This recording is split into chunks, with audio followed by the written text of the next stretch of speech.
Ele ordenou que oferecêssemos sacrifícios e serviços religiosos.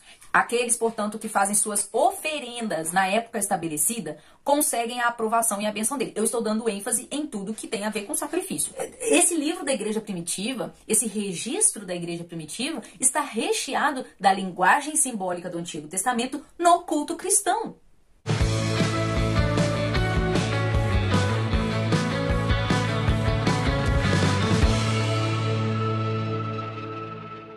Bem-vindos ao Intervalo Literário, meu nome é Bruna e hoje eu estou aqui, apesar dos pesares, porque já devia ter gravado esse vídeo, para falar sobre o outro nome de Aslan, que é o livro de apoio que a gente está usando, né, para poder ler as Crônicas de Nárnia e falar um pouco sobre O Sobrinho do Mago, que é a primeira crônica, e também sobre um pouco de simbologia bíblica, que é o primeiro texto que vem aqui, né, o primeiro texto assim relevante, importante, a respeito de por que ler Nárnia, né? Porque a questão da simbologia é uma questão presente nas Sagradas Escrituras, né? Não é nada de outro mundo, né? Vem do próprio Deus, a imaginação e tudo mais. Bem, não só das Escrituras, mas também de toda a história, né? Se você for ver a mitologia grega, né? Se você for ver todas as histórias anteriores à Bíblia, você vai ver o quanto que as mitologias se conectam, né? E como que o imaginário é a forma mais corrente, né, de propagar ideias, de propagar valores e tudo mais. Tem gente que pode achar isso um pouco estranho, mas eu acho que é só pensar um pouquinho, né, a respeito dessas coisas, que você vai ver que Lewis não fez nada profano, colocando o evangelho numa história com seres mitológicos, né? Não tem nenhum problema. Enfim, esse livro é um livro muito bonito, né? Ele tem a folha dele é aquela folha tipo de foto de revista, né? Folha de revista. E isso é muito bonito, né? As cores das letras, as figuras e tudo mais. Mas eu não sei se é porque eu tenho um problema sério de visão, né?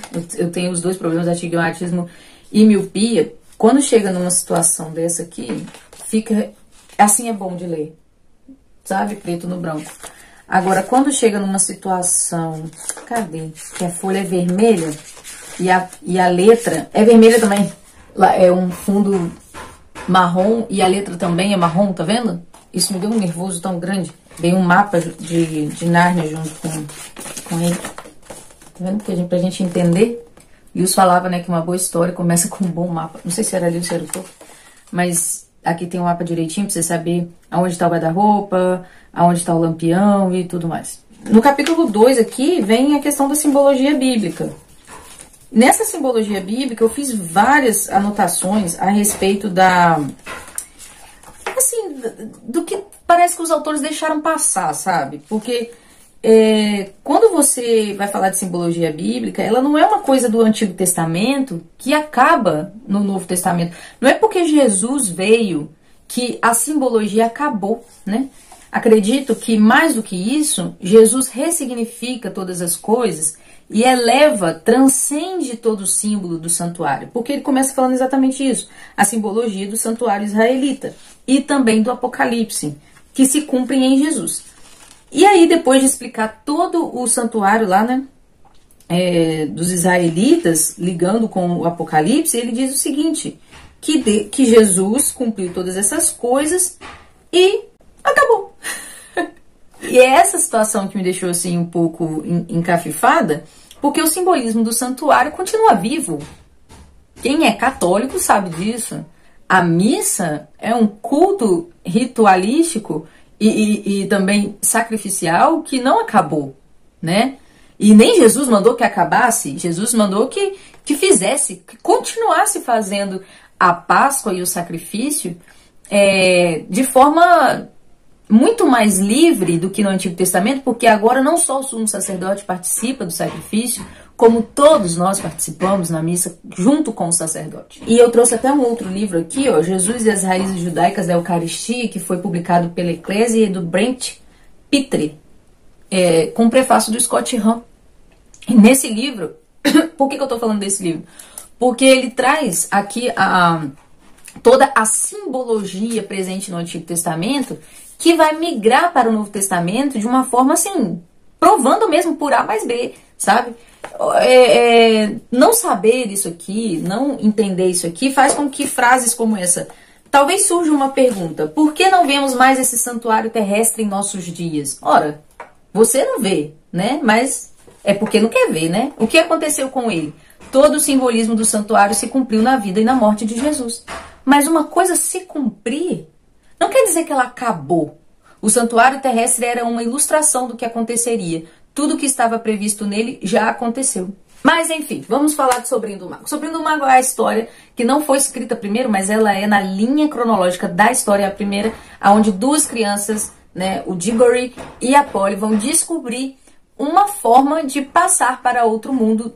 Mas eles foram forçados a passar para outro mundo, na verdade, né? Porque o tio do Diggory, que é um mago, o tio André, vai forçá-los a ir para outro mundo para saber como é lá, porque ele não tem coragem de ir, mas ele tem uma magia, que as coisas desaparecem e ele supõe que vai para outro mundo, né?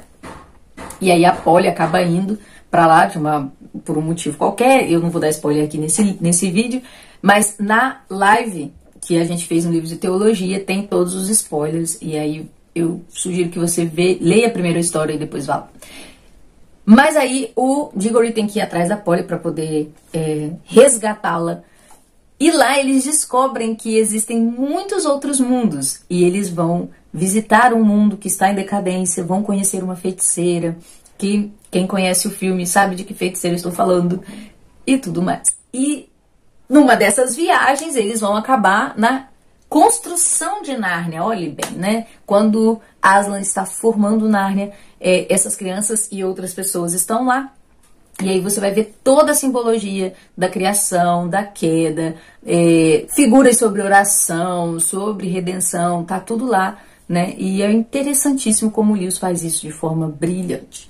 Vindo para aqui, para o livro das simbologias bíblicas, eu teci alguns comentários para ajudar vocês a entender que os autores aqui não precisavam dizer que a missa é algo correto ou algo que deva ser feito. Eu entendo que é um livro escrito por protestantes, para protestantes, mas eu também acho que é um desrespeito com C.S. Lewis, no sentido de que ele não era anticatólico e de que ele com certeza estava consciente de que toda a simbologia do Antigo Testamento está presente na religião católica, né? No cristianismo primitivo também. Se você pegar para ler a patrística, você vai ver isso. Se você pegar o catecismo da Igreja Católica, você vai ter provas de que a missa é o culto da Igreja primitiva trazido pela memória da Sagrada Tradição. Então, os autores, eu acho que deixaram passar. Foi um detalhe que eles deixaram passar, certo? Vamos para o santuário e ver qual é a simbologia que os autores colocaram aqui e que realmente é dessa forma. Existiam 3 locais importantes, né? E também vai ser a estrutura do templo. O Santo dos Santos, onde estava o altar e a Arca da Aliança, uma mesa com pães da proposição fora do Santo dos Santos, que seriam a mesa dos pães da presença ou da proposição, e um candelabro de frente para essa mesa, do outro lado do salão, né, onde tinha que ficar aquelas lâmpadas todas acesas. Era a regra de que nunca se apagasse. Nessa mesa dos pães não tinha só pão, era uma mesa que tinha também bebida, que era o vinho. E você pode conferir isso em Números 15, 5, 7 e 28, 7. E o vinho também era a oferta de sacrifício. O pão da proposição seria melhor nomeado com a tradução mais literal de Lehen HaPanim, pão da face. O pão da face, o pão da presença, o pão da manifestação, tudo isso mostra a ligação dessa oferta com o sinal visível da presença de Deus. E isso vai ficar muito claro na tradição da festa judaica, de 3 festas judaicas, que era a festa dos tabernáculos, a Páscoa e o Pentecostes, aonde os judeus, os sacerdotes, iam lá onde ninguém ia, pegava essa mesa, colocava ela do lado de fora, tá? E eu vou falar mais sobre isso na frente. Eu falei que ia falar mais na frente e acabei não falando. Mas olha só, o pão no templo e no caso dessas festas, Páscoa, Pentecostes e Tabernáculos. No Talmud babilônico está escrito o seguinte: ele e os sacerdotes costumavam levantá-la, essa mesa de ouro, e exibir o pão da presença sobre ela para aqueles que viessem para as festividades, dizendo-lhes: contemplai o amor de Deus por vós. Se essa tradição não fosse tão bem documentada, seria quase inacreditável, porque pareceria uma violação do cerimonial do templo. mas era o que eles faziam, para que as pessoas pudessem ver, né, o pão da presença. E isso também acontece na Igreja Católica, que é, no caso, a exposição do Santíssimo. Quando numa peça de ouro, vou tentar colocar a foto por aqui, né, é exposto uma hóstia para que as pessoas possam contemplar e fazer adoração ao pão da presença, que no caso é a Santíssima Eucaristia. E como que esse templo foi construído? Com todas as designações ali de Jesus, de Deus, né? O Pai, Deus, o Pai, mostrou para Moisés uma maquete, como se eles tiveram uma visão de um banquete, né? Eles viram que existia um chão límpido, um chão de pedras preciosas e uma mesa onde as pessoas que estavam ali no céu comiam. E essa questão do tabernáculo, de ter ali, né, uma mesa com pão, que se chama o pão da presença, e ter vinho também, e ter aquela lâmpada, olha só que interessante que tá aqui, ó. De forma intrigante, o Levítico também sugere que tão logo o pão da presença estivesse dentro do tabernáculo, as chamas da menorá deveriam continuar queimando continuamente juntamente com ele. Levítico 24, de 1 a 4. Em tempos modernos, igrejas católicas mantêm uma prática parecida com seus próprios tabernáculos na forma de lâmpada de santuário, que sempre queima quando a Eucaristia está presente. Tem também uma questão do vinho também ser sacrifício em Ezequiel 41, 21, 22. Eu vou deixar essas referências aqui embaixo. E essa mesa era também chamada de altar. Provando que o pão e o vinho já era sacrifício no Antigo Testamento, temos a figura de Melquisedeque, que para mim é a figura que mais grita em relação ao sacrifício de pão e vinho. Quando Abraão voltava depois da vitória contra Codorlaomor e os reis aliados, saiu ao encontro o rei de Sodoma no vale de Save, Melquisedeque, rei de Salém, que sugere, né, que seja a cidade de Jerusalém, que mais tarde seria a cidade do povo de Deus, a cidade santa. Melquisedeque, rei de Salém, trouxe pão e vinho.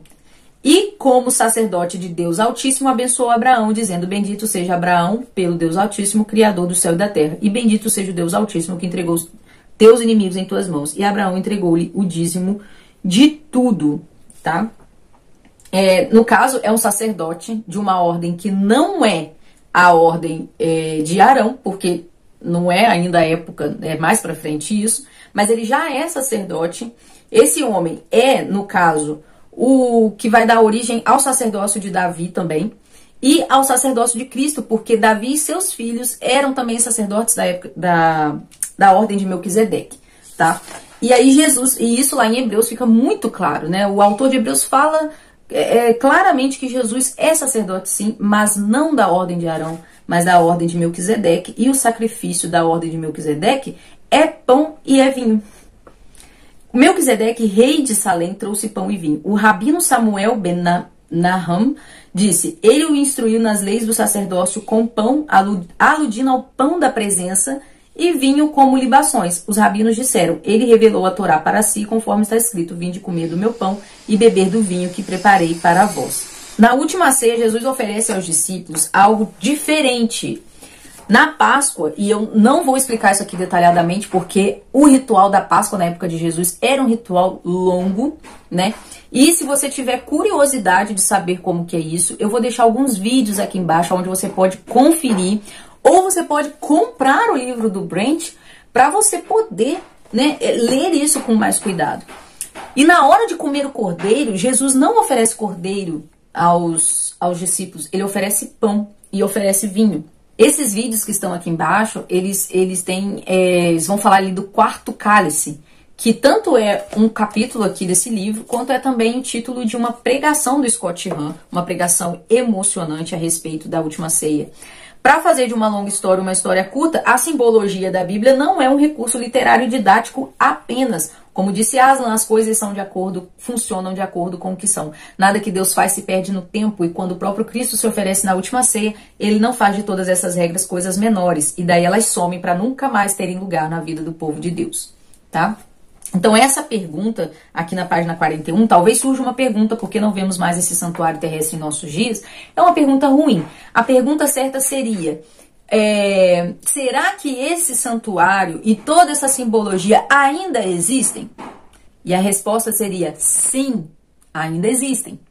Se os autores quisessem logo na frente dizer, mas isso não é correto, não é necessário, porque Jesus cumpriu tudo, então você não precisa de um templo, você não precisa de entregar sacrifício de pão e vinho ao Senhor, você não precisa comungar do corpo e do sangue de Cristo, embora Paulo chame, né, o cálice a que se dá graça de comunhão do sangue e o pão a que se dá graça de comunhão do corpo, essas pessoas, como protestantes, poderiam muito bem negar isso, e eu entendo isso completamente. A questão aqui é a honestidade de dizer que esse sacrifício ainda existe, e eles não fazem isso.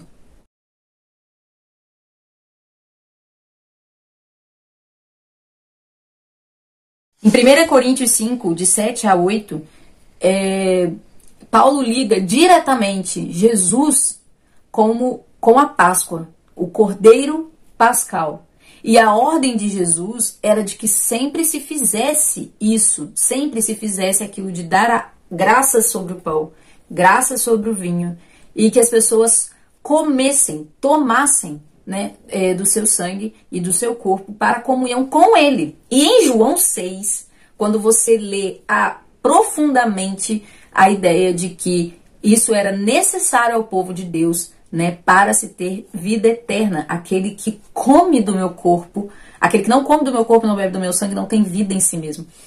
E por mais que isso seja simbólico, né, isso também é real. Não existe isso ou aquilo. É simbólico e também é de verdade. E isso fica muito claro também nas cartas de Clemente. E eu queria mostrar para vocês nesse livro aqui que o Rafael Pablo me mandou, dos Pais Apostólicos, que é primeiro volume da patrística, né? Padres Apostólicos. E aqui nós temos escritos dos primeiros bispos da igreja, tá? E também algumas histórias interessantes a respeito do pastor de Hermas. Então aqui a gente tem as cartas de Clemente, as cartas de Santo Inácio de Antioquia, Clemente Romano, as cartas de Policarpo de Esmina, ele era bispo e também foi discípulo direto de São João. Nós temos o primeiro catecismo da igreja, que é a Didaquê, e nós temos também revelações, as visões do pastor de Hermas.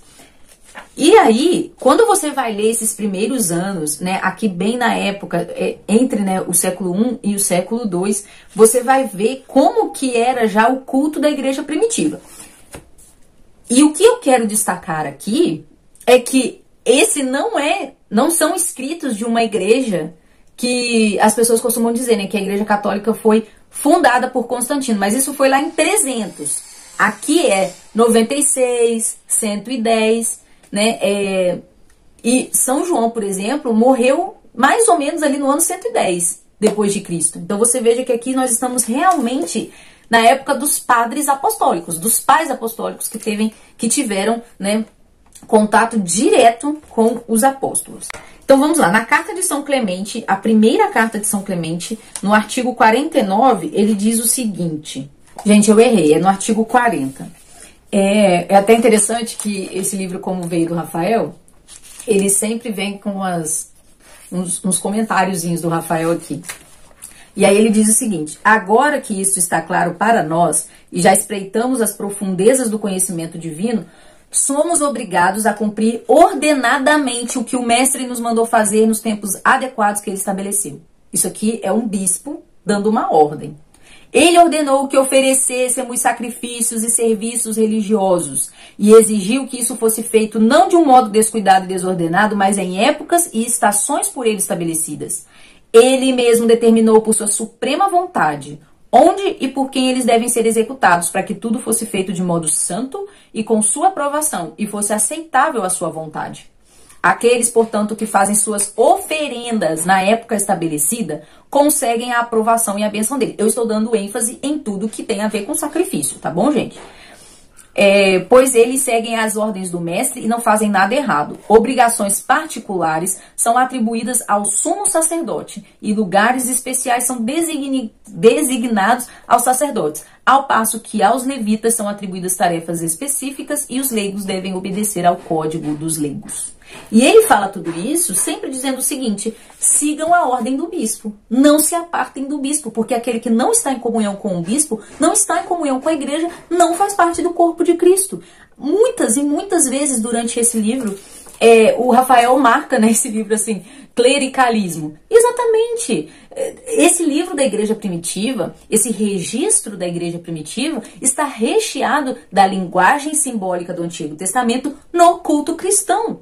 Na carta de Santo Inácio aos Efésios, ele diz o seguinte, no artigo 5, se alguém está dentro do santuário, se alguém não está dentro do santuário, falta-lhe o pão de Deus. E se a oração de um ou dois será de grande utilidade, tanto maior será a do bispo com toda a igreja. Aqui está claro, né, a importância do culto cristão em comunhão com o bispo, com uma autoridade. E o bispo é aquele que sucede, né, os apóstolos. Aqui, diretamente, mas isso continua. Se você ainda não assistiu, assista aqui no canal uma live com o Eduardo falando sobre sucessão apostólica nas escrituras e na patrística. Nessa mesma carta, no artigo 13, tentem se reunir com maior frequência para celebrar a Eucaristia de Deus e louvá-lo, pois quando vocês se reúnem mais vezes, os poderes de Satanás são derrotados e sua capacidade de destruição é anulada pela unanimidade da sua fé. Não existe nada melhor que a paz, pela qual todos os conflitos no céu e na terra são resolvidos. No artigo 20, nessas reuniões vocês devem ouvir atentamente o bispo e o presbitério e partir o pão, que é o remédio da imortalidade e o antídoto que afasta a morte, mas confere continuamente a vida na união com Jesus Cristo. Gente, quando eu falo que a Eucaristia é a coisa mais óbvia do culto primitivo, é por causa desse tipo de coisa. E aqui na Didaquê, no artigo 14, nós temos aqui um paralelo perfeito do sacrifício do povo de Israel no tabernáculo e dos judeus no templo com o culto cristão. Veja bem, em cada dia do Senhor, o dia dele especial, reúnam-se, partam o pão e rendam graças. Eucaristia é exatamente render graças, né? É graça. Ações de graça. Primeiro, confessando os seus pecados, para que o seu sacrifício seja puro. Tá vendo? Tem que comungar em estado de graça.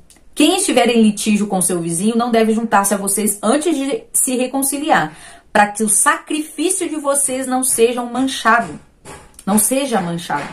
Pois foi deste tipo de sacrifício que o Senhor disse, em toda parte incenso é queimado e ofertas puras são trazidas ao meu nome. Porque grande é o meu nome entre as nações, diz o Senhor dos Exércitos, em Malaquias 1:11. Meus queridos, Malaquias 1:11 fala de sacrifício por toda a terra. E toda a terra hoje, aonde há uma igreja católica, oferece sacrifício ao Senhor. Sacrifício da ordem de Melquisedeque, pão e vinho. Em toda parte, incenso é queimado e ofertas puras são trazidas ao meu nome. Qual é o sacrifício puro que se oferece na missa? É o sacrifício do Senhor Jesus.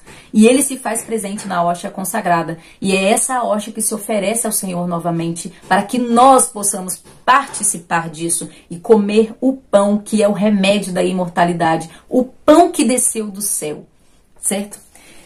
Eu fico muito feliz de ter essa oportunidade de falar sobre isso, pegando o gancho da simbologia bíblica nesse livro e mostrando para vocês que a simbologia que não acabou é a simbologia do povo cristão, da igreja primitiva. E se você tem o desejo de voltar à igreja primitiva, você precisa voltar, né, a essa simbologia. Você precisa voltar ao culto sacrificial.